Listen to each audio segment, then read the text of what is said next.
Insta360 X4 Air 輕咗、平咗、細部咗，但俾人攞走咗啲乜嘢？等我攞埋佢大佬 X5 出嚟，話你知24樣你可能唔知道有關佢嘅事。佢哋係品牌提供嘅 PR sample， 出片前淨係得我睇過，亦冇金錢交易。第一，用落 feel 唔 feel 到佢輕咗？揸上手感覺唔係輕過 X5 好多。放咗喺自拍棍個頂度，佢兩者重量個分別就 feel 得好清楚。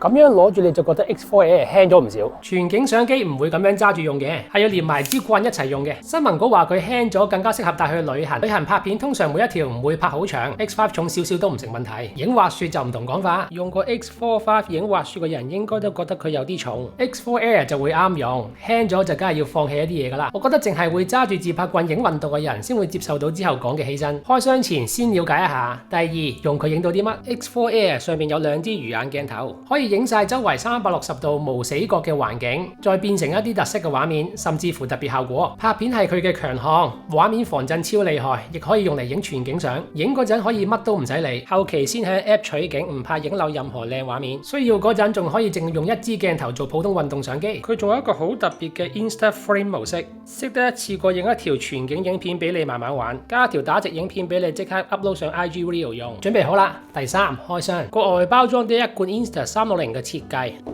打開，入邊有個海綿間隔分開咗相機同埋其他配件，就咁揸上手啲 feel 都輕咗好多啦。打開先睇，呢個係後邊嘅電池，有個膠套套住。呢個黑咪媽嘅就係直膠鏡頭保護蓋，一碌黑色嘅114cm 隱形自拍棍，白色呢匹應該就係用戶手冊同埋充電線嗰啲嘢。會抽出嚟，一條 Type C 去 Type C 嘅 USB 充電線，一塊品牌鏡頭布，俾你清潔收音咪防風罩嘅貼紙，快速入門指南 ，FlexiCare 宣傳品，安全概要，鏡頭保護套說明書同埋電池說明書，仲有品牌貼紙，差啲唔記得保修卡，仲有一個相機保護套，裏邊就有咁多嘢啦。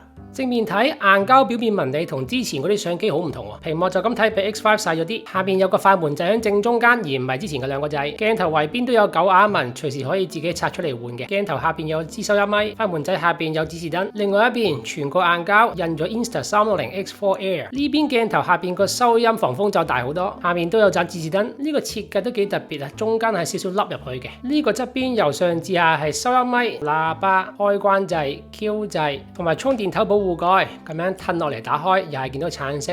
打開咧就見到 USB-C 充電頭，冚翻落去，推翻埋，見唔到橙色就閂埋咗。另外嗰邊就仲簡單，上面有支收音咪，下邊就有塊電池，電池上面都係有兩個掣，用兩隻手指指甲咁樣將佢夾埋一齊，就會鬆開，跟住就可以攞佢出嚟。掹嚿電出嚟就會見到 SD 卡插槽噶啦，放到呢個位。撳到有橙色唔啱，再撳埋落去，見唔到橙色就鎖緊。機底用金屬做，中間就係腳架螺絲窿，圍住四邊就係 Insta360嘅快插窿。後邊電池有個套，就咁掹出嚟就掹到。直膠鏡頭保護蓋個設計同之前咁多代都係差唔多噶啦，都係就咁笠翻落去鏡頭上邊。另外個相機套咧就比起 X5 簡單啲啦，冇拉鏈，就咁咧將佢套入去嘅啫。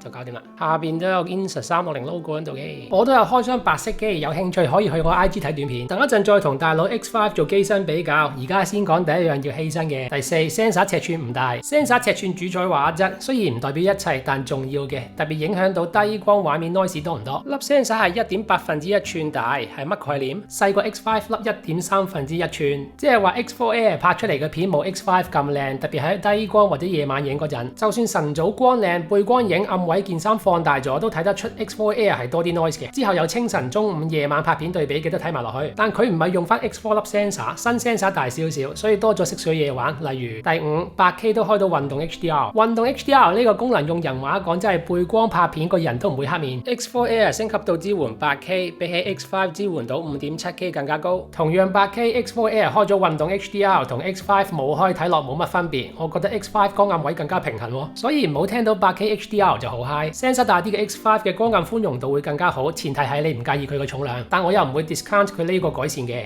會考慮用相機自拍滑雪嘅人 8K 開到 HDR 點都可以補翻啲細節。講到影運動，第六點解佢啱用嚟影運動 ？X4 Air 機身輕，鏡頭玻璃硬度同大佬 X5 係同 level 嘅。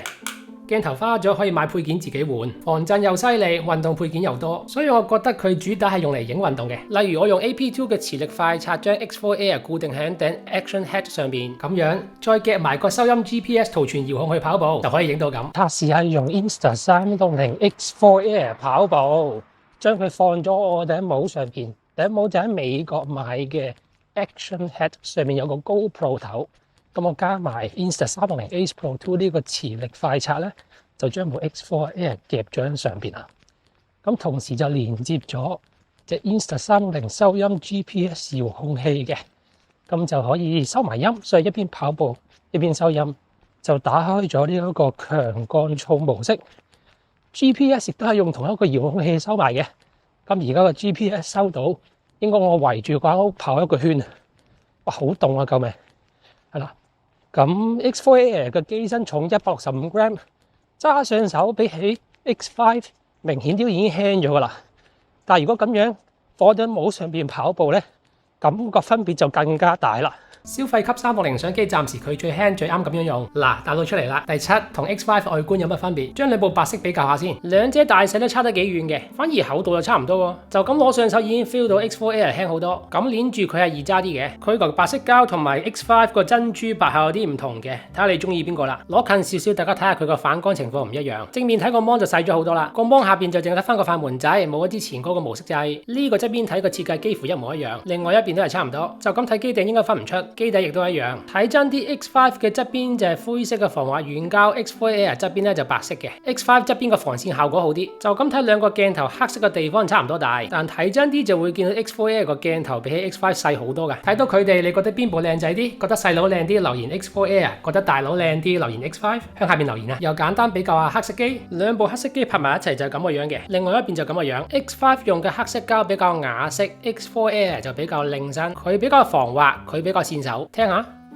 又聽下 ，X5 圍邊係灰色嘅防滑軟膠 ，X4 Air 就黑色嘅。其餘嘅嘢同兩部白色比較都差唔多。X4 Air 呢兩隻色功能用料都相同，但有一樣效能就差好遠，喺片尾你就會見得到。不如又講下第二樣色水嘢。第8 Adaptive Tone 影調增強係乜嘢 ？X4 Air 加入咗影調增強功能，話識得記錄現場光線特徵，再幫你調好顏色同光暗，可以直出唔使執色。不過我不嬲用佢哋啲相機都冇乜特別執顏色嘅。咁打開咗同冇打開分別大唔大先？而家就冇打開 Adaptive Tone。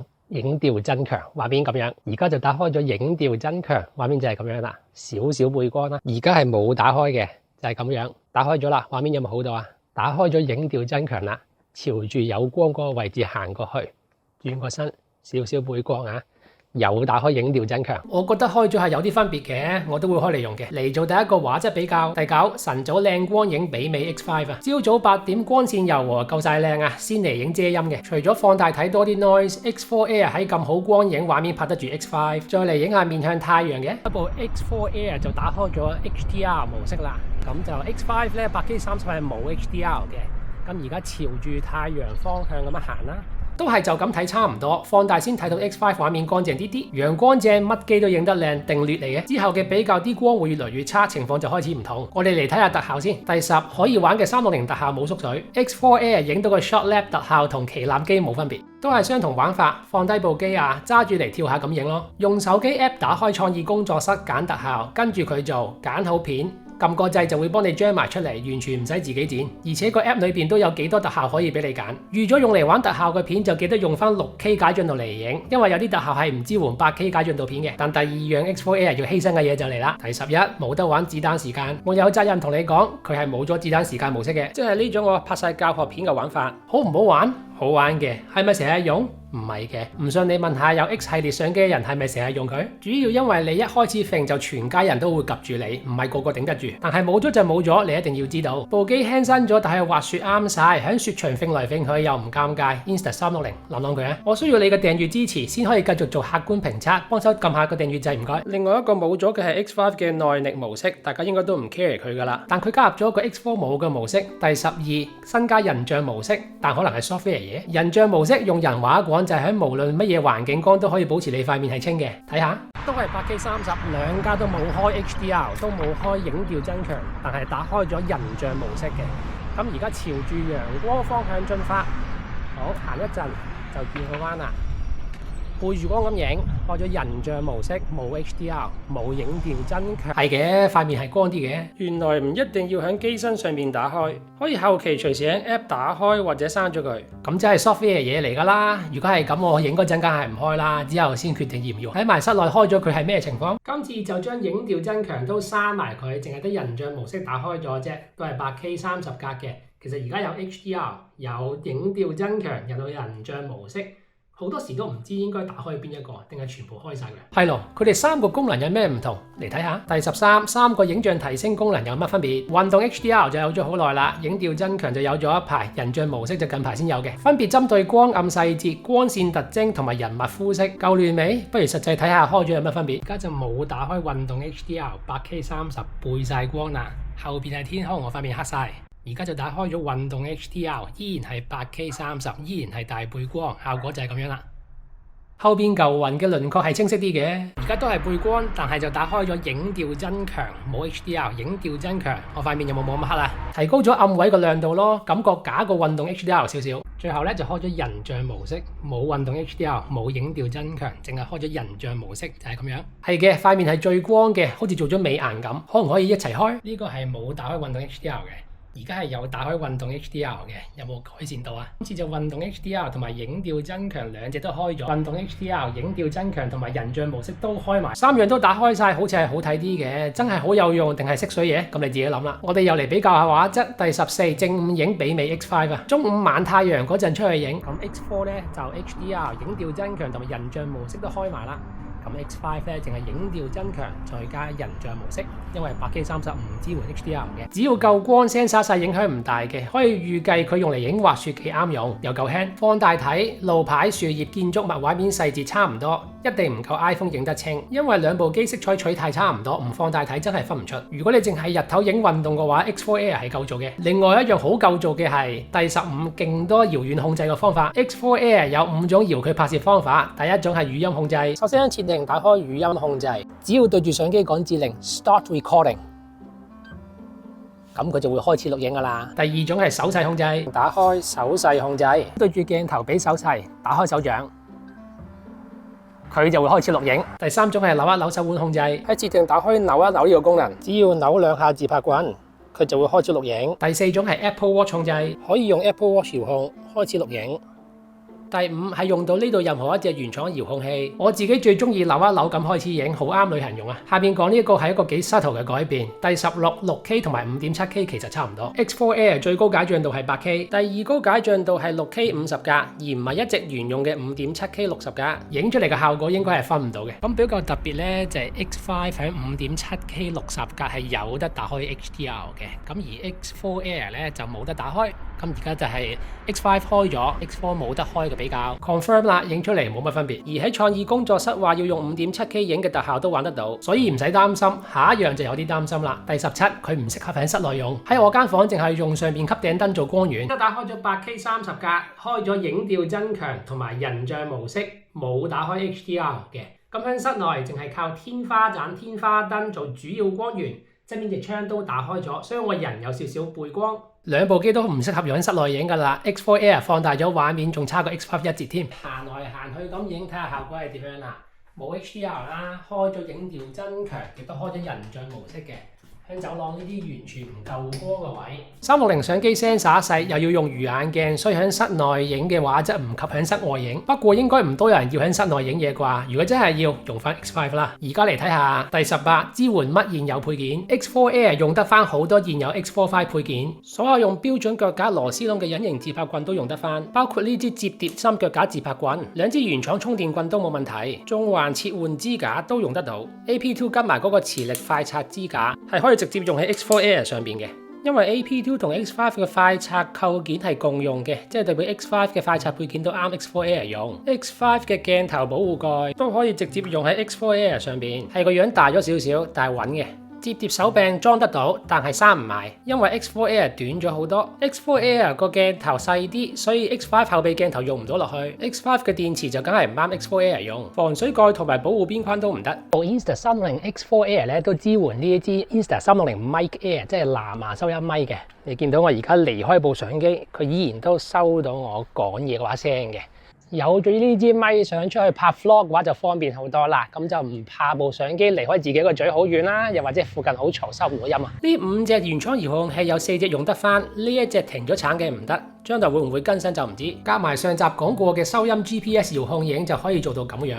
如果條片幫到你，下次買嘢用我喺官網嘅專用購買連結去支持我，多謝。而家講另外一樣佢被你攞走嘅嘢。第19，夜晚拍片唔掂當。X4 Air 絕對唔係設計俾人夜晚拍嘢用嘅，就算 X5 樣半臂冇打開夜景模式，兩隻都係 8K 30冇打開 HDR 嘅，夜晚一邊行一邊講嘢，效果就係咁樣啦。降低畫面解像度有冇幫助？今次 X4 Air 就開咗 6K 30，X5 咧就開咗 5.7K 30格，都係冇打開 HDR 嘅，係冇嘅。X4 Air 係冇專用夜景模式 ，X5 就有，打開佢睇下。今次 X5 就打開咗 Pure Video 8K 30，X4 Air 咧就開咗 8K 30，都係得盞街燈仔嘅啫，好暗啊！呢個唔係靚唔靚嘅分別，係睇唔睇得到嘅分別。所以夜晚要用360相機嘅人就唔需要考慮佢啦，用 X5 會好啲。夜晚拍片唔掂，但係第20夜晚影星空冇問題，用 X4 Air 影星軌除咗雜訊唔多，而且好易用，仲可以影一條片後期喺 App 輸出唔同角度，一片多用。連 Tiny Planet 星軌影片都可以超簡單做得到，你睇緊嗰3條片都係用同一條片 gen 出嚟嘅，效果同用 X5 影出嚟差唔多㗎咋。中意影星空嘅人可以考慮下。到大家都好關心嘅第21，影幾耐先會出現過熱停機？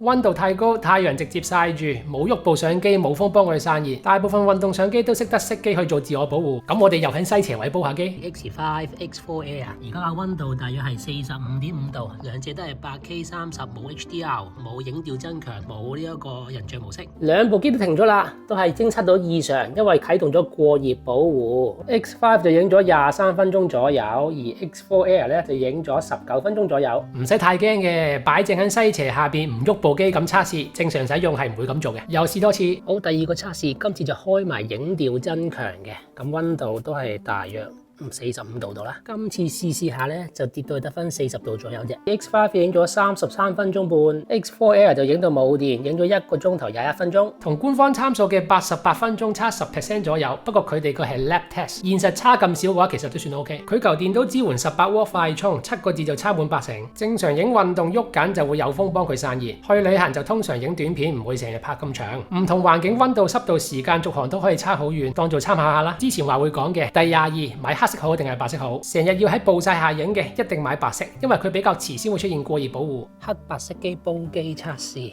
你見到而家嘅溫度大約係46度，太陽直照嘅，咁兩隻都係 8K 30啦，可以打開個功能都開晒噶啦，咩 HDR 啊、影調增強啊、手勢控制啊、零壓零控制啊、語音控制啊，碼率都係高嘅，所以應該好快會熄機噶啦。黑色已經冇影咯，白色咧就仲影緊，溫度係大約44度，白色都影完啦，佢就話電量過低啊，咁而家溫度係40。黑色機影到話上次因為過熱而啟動咗自動關閉，總共影咗25分鐘。白色機就影到冇電，總共影咗1個鐘頭26分鐘。原廠配件大部分都係黑色，自問會成日用配件嘅話，買黑色應該好啲。外觀嘅嘢就好個人嘅，我就覺得白色靚啲，成 set 嘢銀灰白色好靚啊。至於白色膠曬得多老咗會唔會變黃，就梗係會啦，但到時你都可能轉用咗 X6 咯。另外第23，好多其他功能同 X5 睇齊，兩者收音質素差唔多，可以揀個收音模式完全一模一樣。Flow State 防手震360度水平校正，單鏡頭模式嗰啲全部有保留，都一樣支援 Insta360 Plus 雲端儲存。最緊要係用埋同一個 Insta360 App， 佢已經好成熟好多功能。咁第24，佢適合啲咩人？佢價錢平咗嘅，港幣2799蚊就有淨機。對於預算有限又唔習慣用二手嘅人嚟講係好事，同埋佢個功能完勝 X3、X4， 所以唔需要考慮舊機。我覺得佢會啱會揸住碌棍自拍滑雪嘅新手，同埋要將佢掛上身影運動嘅人。始終佢都係市面上最輕嗰部 8K 全景相機，都係嗰句用過 X4-5 滑雪嘅人應該明白我講乜。想睇翻 X5 嘅深入評測可以撳呢度。我係阿 Nick，下次見，拜拜。